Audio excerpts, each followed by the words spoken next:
तर हे ब्लाऊज शिवून बरेच दिवस झाले होते। हे शेजारच्या ताईंचं ब्लाऊज होतं।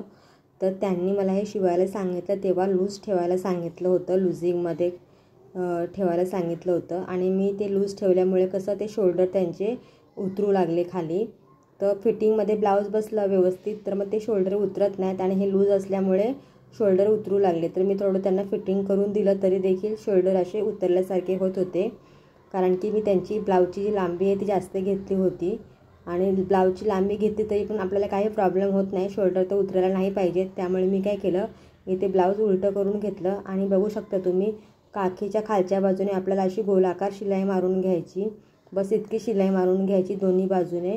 त्यामुळे काय होतं ना, आपले जे शोल्डर आहेत ते उतरत नाहीत काखीच्या बाजूने आपण फिटिंग केल्यावरती। इथे अशी फिटिंग झाल्याच्या नंतर आपले शोल्डर हे व्यवस्थित बसून जातात दोन्ही बाजूचे, किंवा आपण त्यांना नाडी पण लावून देऊ शकतो जर ते नाडी वापरणारे असतील तर।